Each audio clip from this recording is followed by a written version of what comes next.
Hello students, जैसा कि आपको ध्यान होगा हम लोगों ने 10.3 चैप्टर 10 की जो विविध थी उसमें पीछे से अपन ने क्वेश्चन स्टार्ट कर दिए थे और मैं शायद 14वां क्वेश्चन आपको करा दिया था। अभी जो 2-3 क्वेश्चन हैं उनको कराने के बाद हम लोग चैप्टर नंबर 11वें पे आज पहुँच जाएंगे। ठीक है, आपको ध्यान हो तो अगर अच्छा जो विद्या देवी स्कूल के स्टूडेंट्स हैं उनका तो एक तरीके से एक चैप्टर एक्स्ट्रा हो गया, पर कोई बात नहीं, हमारा शुरू से ही चल रहा है। 10 चैप्टर हमारे आज हो जाएंगे। तो मैं अभी 13वें क्वेश्चन की बात कर रहा हूँ। ठीक है, माना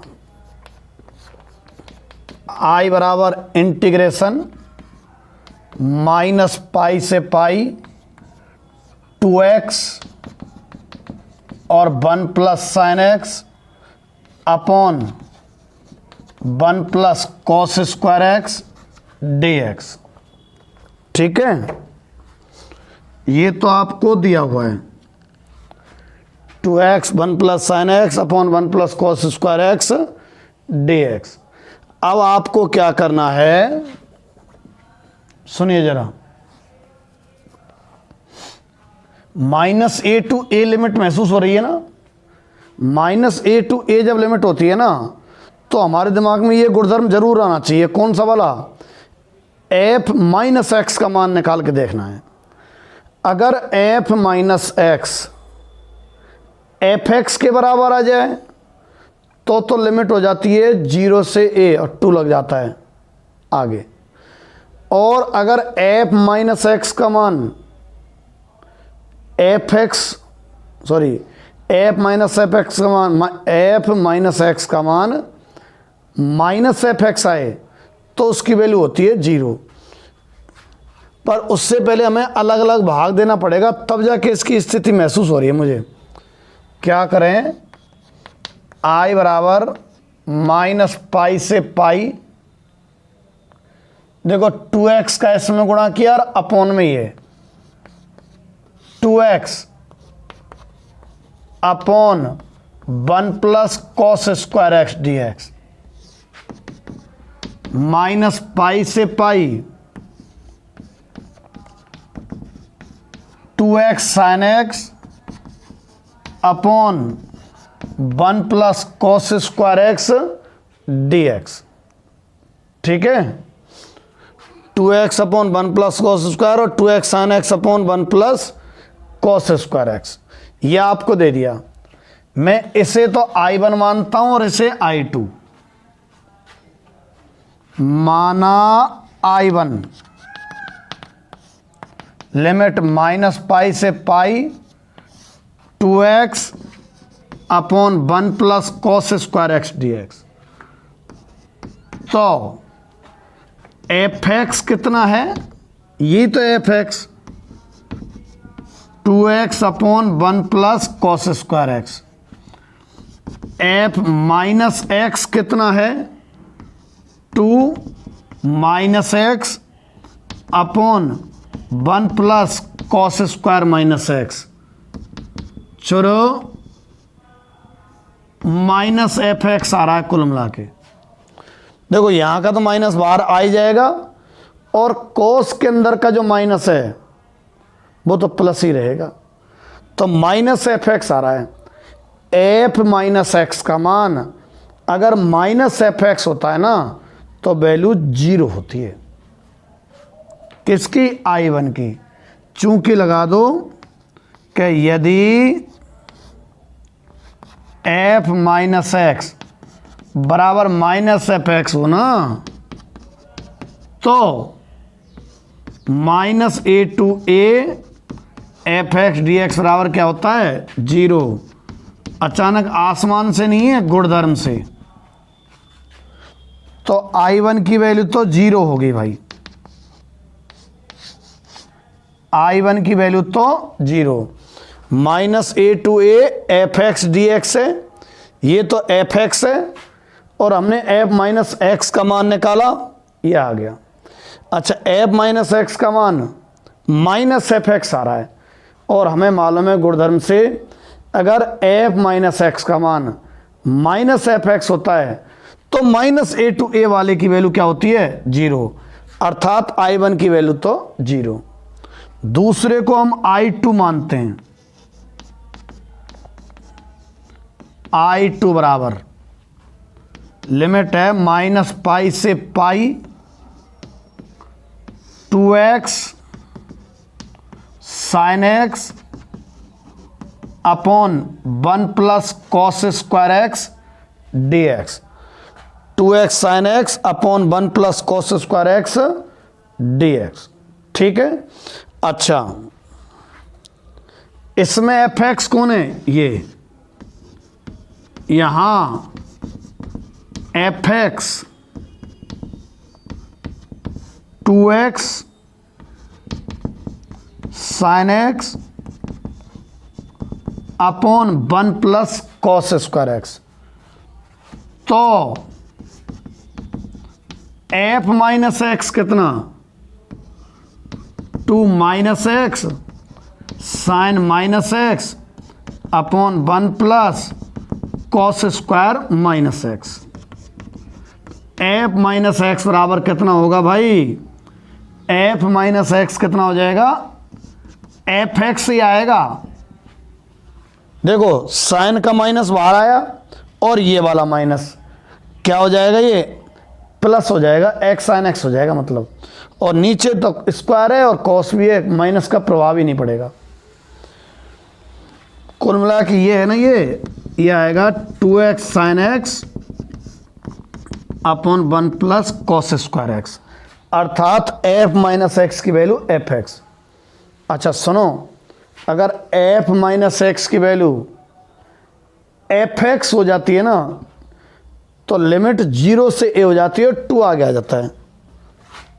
तो I2 बराबर 2 इंटू 0 टू a, मतलब 0 से पाई, और क्या आ जाएगा? 2x sine x upon 1 plus cos square x dx। 2x sine x upon 1 plus cos square x dx। अच्छा सुनो,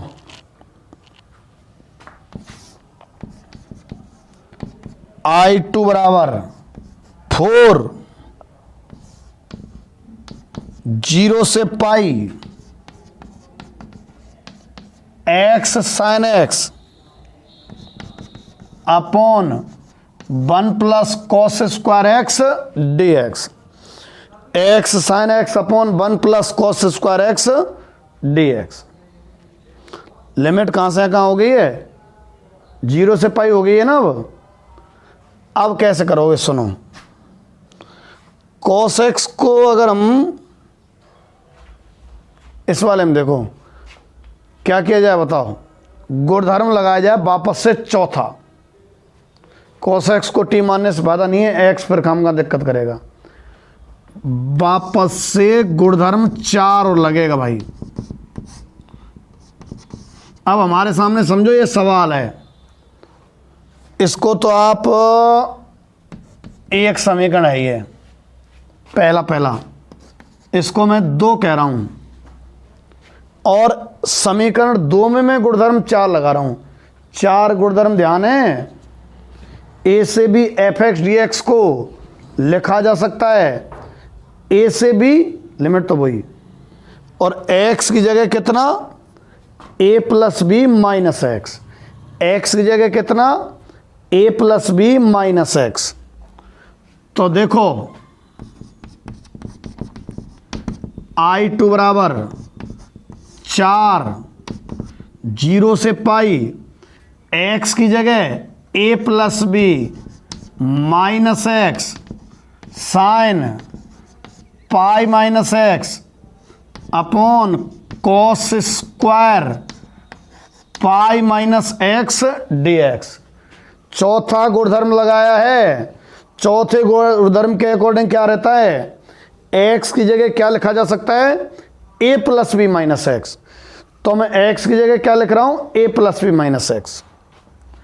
ये आया I2 बराबर 4 लिमिट तो 0 से पाई, देखो sine pi minus theta sine theta ही होता है, तो pi minus x sine x.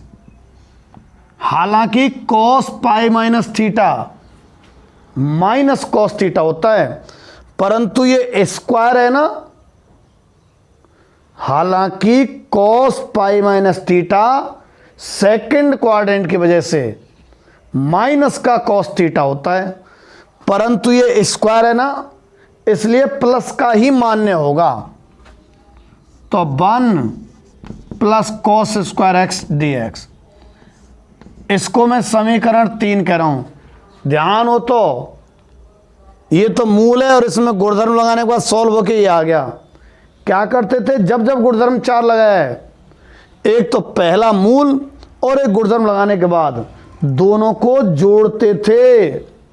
ध्यान होता आपको, तो दोनों को जोड़ेंगे। कौन कौन है, मूल और गुणधर्म लगाने के बाद आया जो, कौन कौन, 2 और 3,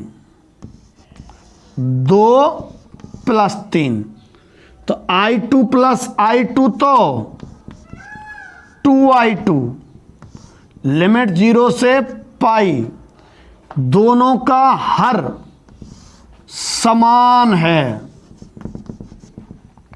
ठीक है। और इनको जोड़ेंगे ना, मैं तुम्हें बताऊं, तुम जोड़ते रहना आराम से। 4 तो चल ही रहा है भाई, pi sine x D x. अब इसका बहुत ही सरल है, 2 से तो मैं 4 को काट ही देता हूं 2 बार, ठीक है। और cos x को t मान लो आप, और sin x dx कितना बन जाएगा, dt बन जाएगा। समझ रहे हो आप, cos x को तो t और sin x dx dt। Note करो आप इसे, मतलब आगे हल हो जाएगा ना। तो dt बटे 1 plus T square tan inverse T, limit भी चेंज कर लेना, नोट करो। हमारा क्वेश्चन नंबर 13 तो हो गया भाई, है ना। अब हम क्वेश्चन नंबर 12वें क्वेश्चन पे आ जाइए आप, है ना। 12वें में आपको दे रखा है, माना I बराबर इंटीग्रेशन -2 से 2 मोड में 1 minus x square d x, ये आपको दिया हुआ है ना। अच्छा देखो, वैसे तो -a to a और ये एफ एक्स है, -a to a और ये एफ एक्स हो गया। चौथा गुणधर्म लगने की संभावना भी रहती है, थोड़ा सा इसको करता हूं, दिख नहीं रहा है, हाँ ठीक है, दोबारा लिख देता हूं, थोड़ा ऊंचा लिख दिया मैंने ना।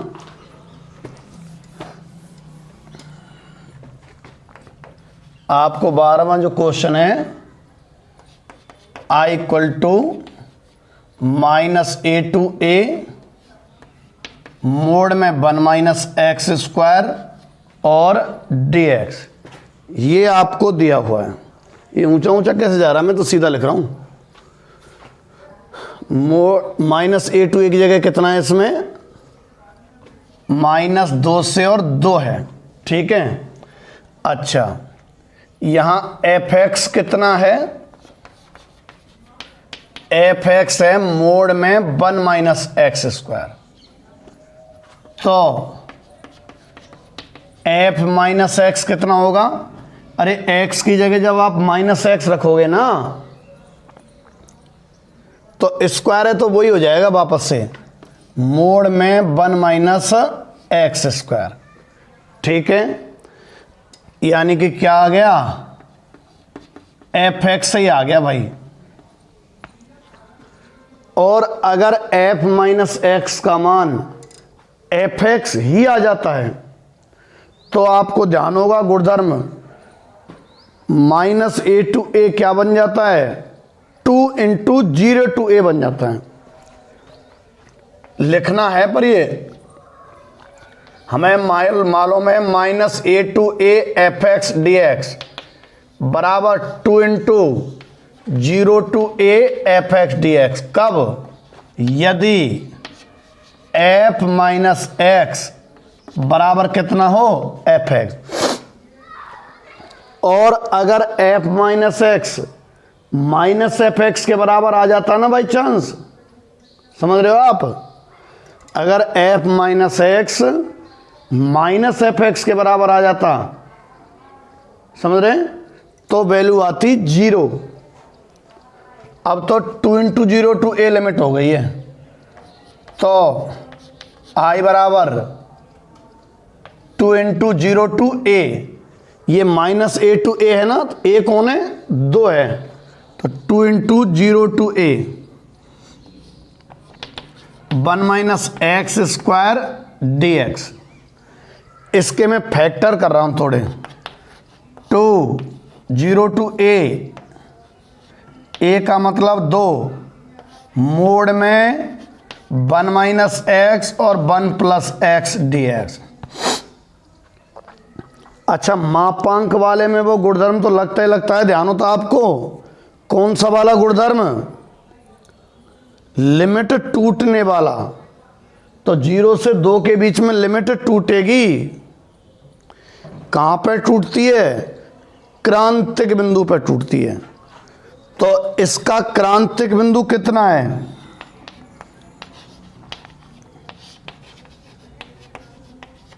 क्रांतिक बिंदु 1 माइनस एक्स और 1 प्लस एक्स बराबर 0, एक्स बराबर 1 और माइनस 1। तो 0 से 2 के बीच में माइनस 1 तो बैठेगा नहीं, 1 ही बैठेगा। इसका मतलब ये जो टूटना है ना, 0 से 1 तक और 1 से 2 तक, तो आई बराबर 2 इंटू, तो पहले से चल रहा है, पहली लिमिट तो टूटेगी 0 से 1 तक। अब क्या किया जाए इसमें, देखो क्रांतिक बिंदु है 1, हालांकि माइनस 1 भी है, और हमें 0 से 2 के बीच में देखना है, 0 से और 2 के बीच में। देखो आप, 1 से बड़ी संख्या रखने पर अंदर वाली राशि प्लस की आती है कि माइनस की, माइनस की आ रही है। ध्यान नहीं है क्या, मापांक को तोड़ते हैं, रेंज की कोई भी वैल्यू एक्स की रख के देखते हैं, अगर वो प्लस का आता है तो सामने प्लस रहने देते हैं, अगर माइनस का आता है तो आगे माइनस लगा देते हैं। माइनस का आने पर आगे माइनस क्यों लगाते हैं, ताकि प्लस हो जाए। क्यों, क्योंकि मापांक सदैव धनात्मक ही प्रदान करता है। तो 1 से बड़ी संख्या रख रहा हूं ना, इसमें कुछ भी सोच लो आप, 1.5 सोच लो, 1 से बड़ी, तो आप रखना x की जगह 1.5। तो देखो ये तो नेगेटिव और ये पॉजिटिव, तो नेगेटिव इंटू पॉजिटिव कितना हो जाएगा, नेगेटिव, मतलब 1 से अधिक संख्या रखने पे ये ऋणात्मक आ रहा है। यहां कैसा आएगा, धनात्मक, यहां कैसा आएगा, ऋणात्मक। ठीक है, अरे 0 इधर नहीं मिलेगा भाई, 0 इधर नहीं मिलेगा।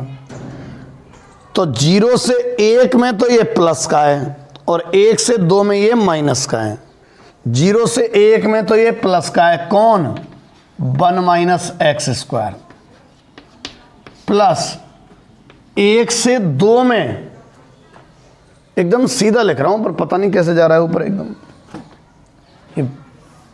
कैमरा ऊंचा नीचा है शायद।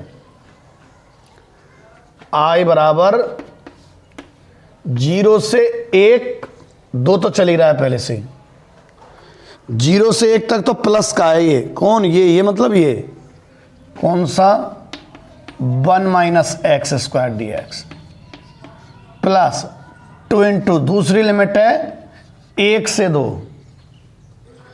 अच्छा, 1 से 2 में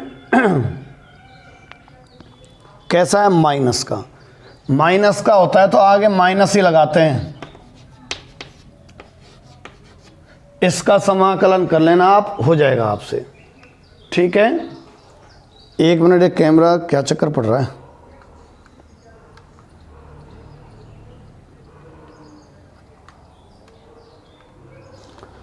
ऊंचा लिखा जाता है ना ये एकदम सीधा लिखा है मैंने, और पता नहीं क्यों ठीका सो रहा है।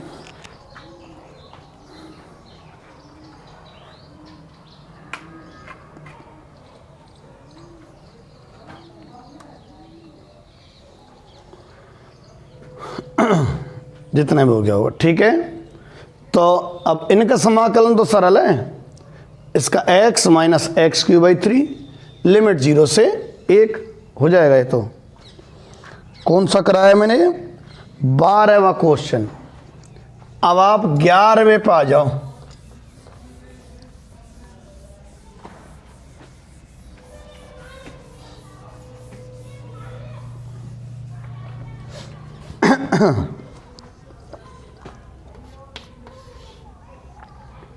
ग्यारहवा, माना आई बराबर लिमिट आपको दे रखी है 0 से और π/4। फलन है sin 3x और इनटू में sin 2x और dx, ठीक है।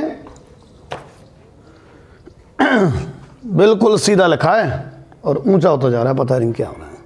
sin 3x sin 2x dx, आप इसमें 2 का ऊपर नीचे गुणा कर देंगे ना तो 2 sin a sin b बन जाएगा। ये i बराबर लिमिट तो 0 से π/4 और 2 का जब ऊपर नीचे गुणा कर दिया तो sin 3x इंटू में sin 2x dx। ये 1/2 तो मैं बाहर ले रहा हूं,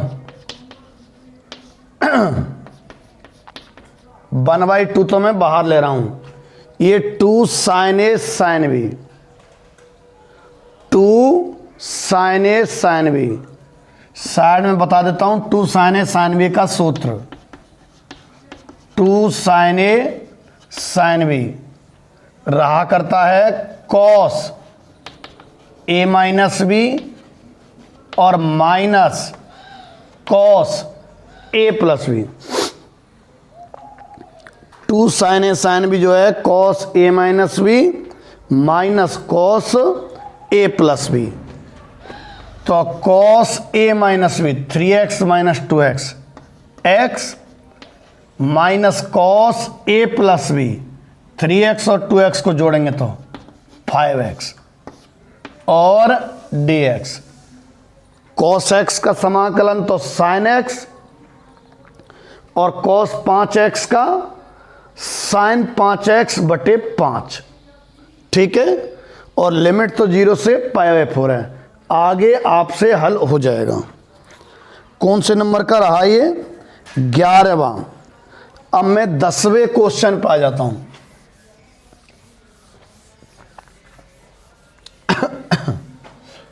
दसवां जो क्वेश्चन है उस पे आ जाता हूं। माना आई बराबर लिमिट दे रखी है 0 से 1 और tan इनवर्स x dx। 0 से 1 tan इनवर्स x dx। देखो इनवर्स वाला पहले भी आ चुका है, इसको 1 इंटू कर देते थे अपन। भाई tan इनवर्स x का डायरेक्ट तो समाकलन है नहीं हमारे पास, सूत्र से तो मैच कर ही नहीं रहा है।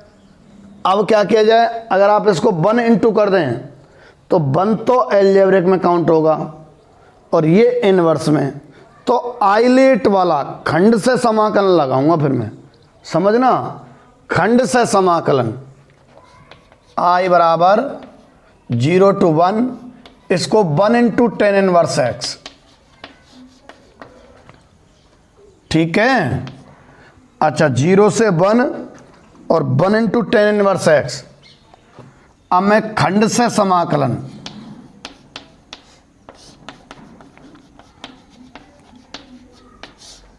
तो खंड से समाकलन लगाएं। पहला ज्यों की त्यों, ये तो प्रथम फलन माना जाएगा और ये द्वितीय है। कैसे निर्धारित करते हैं, भूल तो नहीं गए आप हैं? खंड से समाकलन वाली विधि से। आइलेट वाले से। तो पहला तो ज्यों की त्यों, दूसरे का समाकलन माइनस इंटीग्रेशन, लिमिट तो 0 से 1 है ही है, पहले का अवकलन 1/1 प्लस एक्स स्क्वायर, दूसरे का समाकलन x और dx। अच्छा, इसका समाकलन हो चुका है तो इस पे इस तरह से लिमिट व्यक्त होगी। अब ये कैसे होगा? अरे 1 प्लस एक्स स्क्वायर को t मान लो, x dx dt बटे 2, ये तो x into tan inverse x, limit कहां से कहां? 0 से 1। अगर 1 प्लस एक्स स्क्वायर को t मानते हैं ना, तो x dx dt बटे 2, तो dt बटे 2 और अपॉन में t, तो 1/t का log t तो होता है, तो log t से मतलब 1 प्लस एक्स स्क्वायर, और dt अपॉन 2 का 1/2 है ये, और लिमिट कहां से कहां है? 0 से 1 है। अब इसमें तो लिमिट ही तो पुट करनी है बस, आपको हो जाएगा सीधा ही। कौन सा हो गया? 10वां। 90 में सीधा ही खंड से नहीं लगेगा, है ना। cos स्क्वायर एक्स को cos 2x में बदलना पड़ेगा। देखो,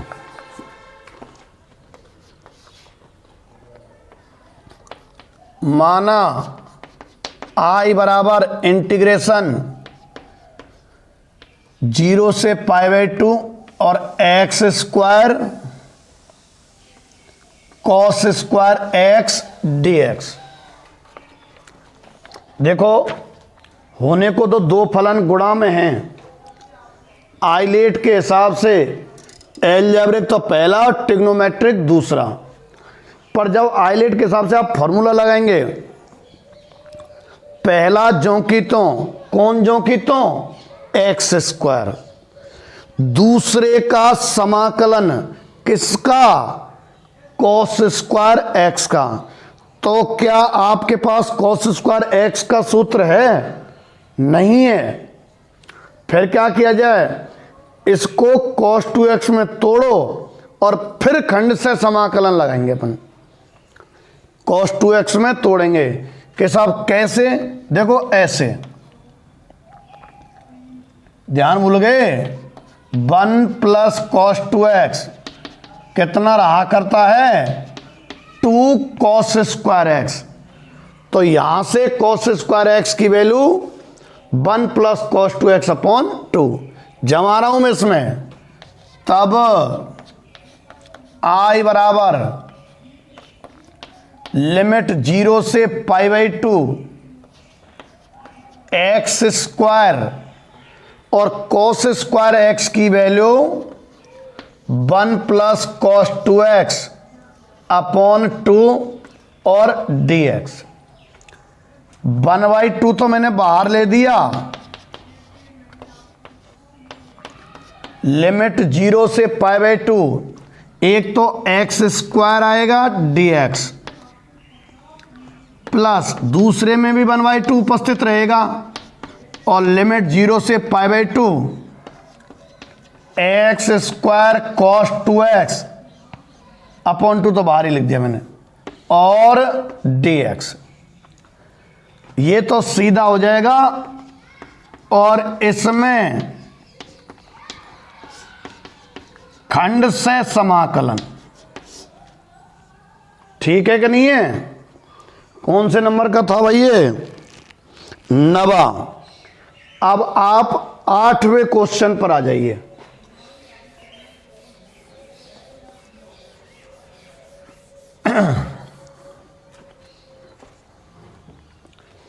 क्वेश्चन नंबर 8,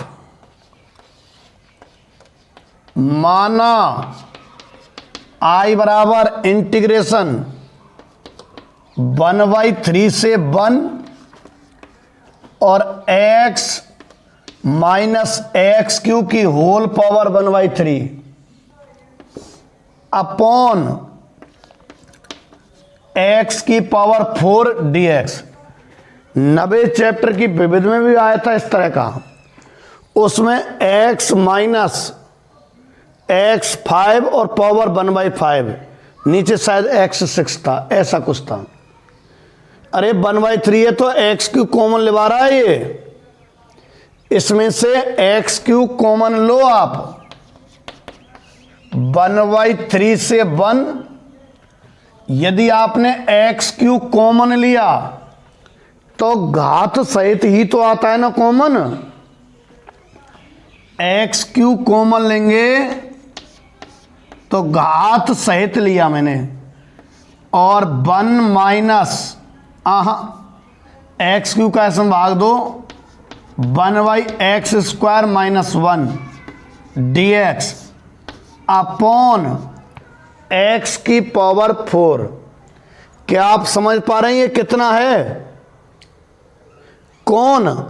एक्स क्यू की पावर 1/3 कितना बैठेगा? x। उस x से ये काटेंगे तो नीचे एक्स क्यू बचना है, लिख दूं 1/3 से 1, ये एक्स क्यू की 1/3 एक्स है, उस एक्स से ये कट जाएगा, नीचे एक्स क्यू, ऊपर 1/x² माइनस 1 की whole power 1/3 dx।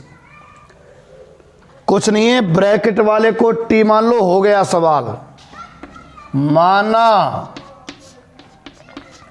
1/x² minus 1 बराबर टी, दोनों तरफ अवकलन करें तो x की पावर -2 समझो तो n-1 से -3 हो जाएगा, dx बराबर dt।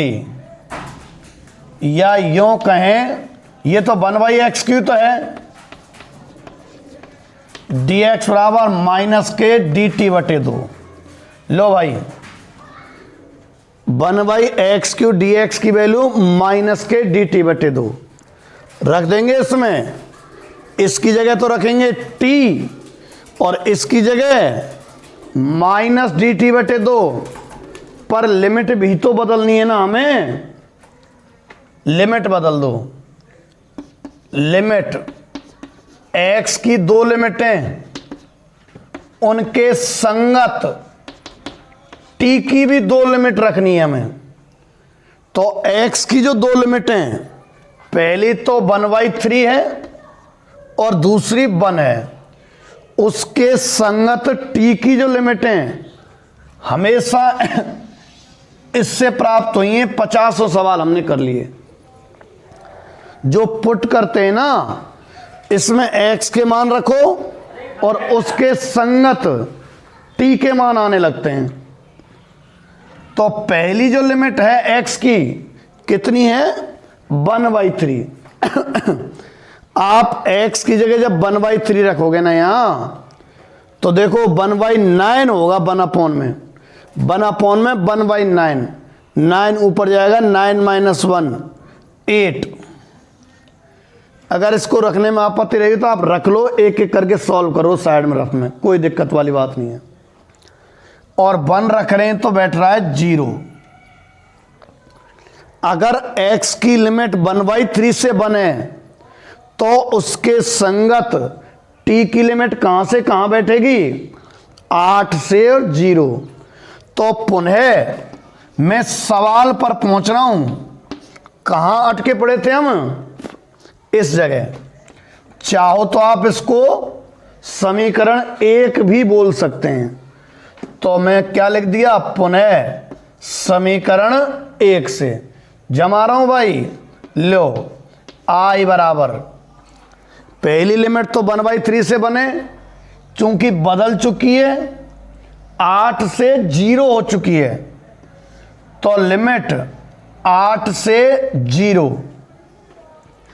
1/x² माइनस 1 को t से रिप्लेस किया था, होल पावर 1/3, और dx अपॉन एक्स क्यू कितनी आई है वैल्यू?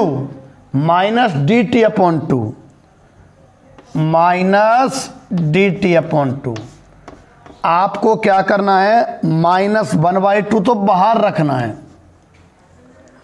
कर दूं समाकलन t की पावर 1/3 का, t की पावर 1/3 प्लस 1 और अपॉन 1/3 प्लस 1। लिमिट कहां से कहां, 8 से 0। पहले आपको 0 रखना है और बाद में आपको क्या रखना है, 8। समझ गए। 8 की पावर अगर 4/3 आती है, काम पड़ेगा तो मैं साइड में लिख रहा हूं, इसमें 8 की पावर 4/3 का काम पड़ेगा। उसको कैसे हल करना, 8 की घात 1/3 और फिर ऊपर पावर 4। ये 4/3 नहीं है, देख लो। और 8 की घात 1/3 होता है 2, तो कितना बैठा, 2 की पावर 4 यानी 16। 8 की पावर 4/3 की वैल्यू का काम पड़े ना, तो उसको कितना रखना है आपको, 16। आया कैसे, देखो इस तरह से मिटा रहा हूं मैं। क्वेश्चन नंबर 8 करा दिया, अब मैं क्वेश्चन नंबर 7 पे आ रहा हूं भाई।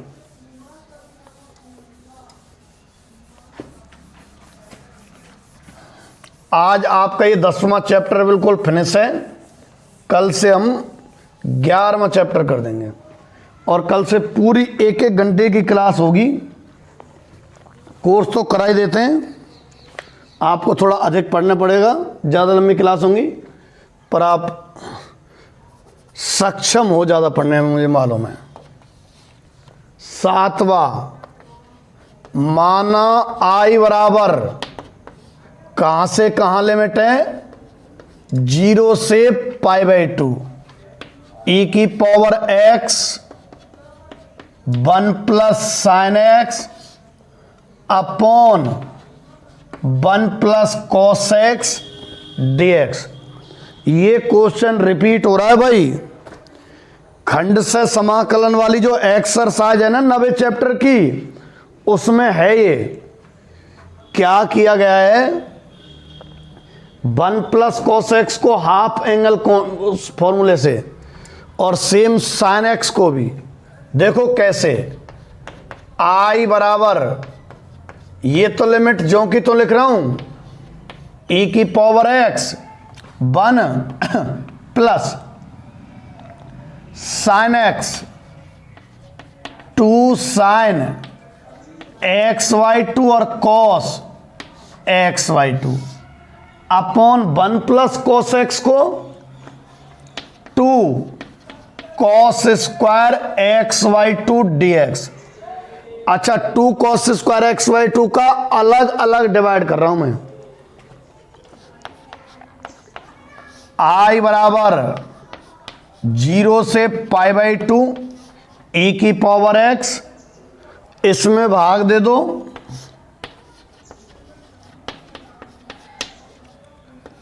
प्लस इसमें भाग दे दो,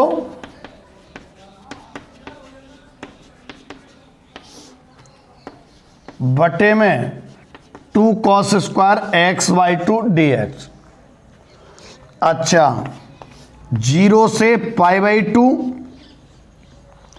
ठीक है। देखो 1/2 e की पावर x, ये बन जाएगा sec स्क्वायर xy2 प्लस, यहां से 2 से 2 कट ही गया, कॉस से 1 कॉस कटेगा, फिर भी नीचे 1 कॉस बचेगा, तो साइन xy2 बटे कॉस xy2 tan xy2। 0 से π/2 तो लिमिट है, e की पावर x गुणा से आएगा, और ये बन गया tan xy2 dx। ध्यान हो तो एक को तो स्थिर रहने देते हैं और एक में खंड से समाकलन लगा देते हैं, और फिर कुछ हिस्सा कट जाता है। वही नियम है इसमें। फलन जिसमें निहित होता है ना, उसमें खंड से समाकलन लगा देते हैं। फलन मतलब अरे ये तो फलन है और ये अवकलन है, टेन का अवकलन सेक स्क्वायर ही तो होता है, तो ये फलन है ये अवकलन है। तो खंड से वाला मेथड किस में लगाना है, इसमें। इसको तो ज्यों की तो रहने देना, टेन एक्स वाई टू को प्रथम फलन मानकर और खंड से समाकलन है भाई। टेन एक्स वाई टू को प्रथम फलन मानकर खंड से समाकलन, आई बराबर 0 से पाई बाई टू 1/2 e की power x sec square x y two d x. इसको तो मैं स्थिर रहने दे रहा हूं, प्लस इसमें लगा रहा हूं खंड से का, तो ई एक्सपोनेंशियल और ट्रिग्नोमेट्रिक में ट्रिग्नोमेट्रिक पहले आता है आइलेट में, तो प्रथम किसको माना हमने, टेन को। तो फॉर्मूला भूल तो नहीं गए कि पहला तो ज्यों की त्यों,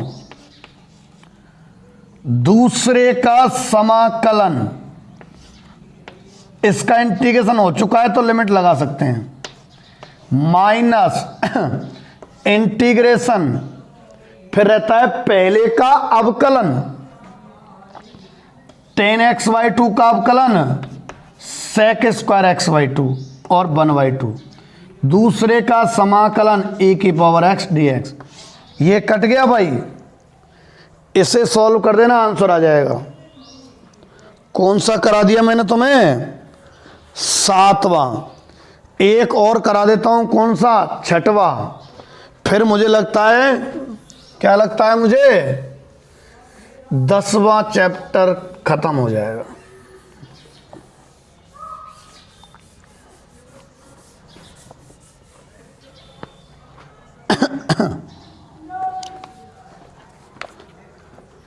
छठवा माना आई बराबर इंटीग्रेशन 1 से 2 एक्स ई की power x upon 1 plus x का होल स्क्वायर डी एक्स। आपको क्या करना है, एक्स में +1 और -1 करना है। आई बराबर 1 से 2 एक्स में +1 -1 e की power x upon 1 plus x का होल स्क्वायर डी एक्स।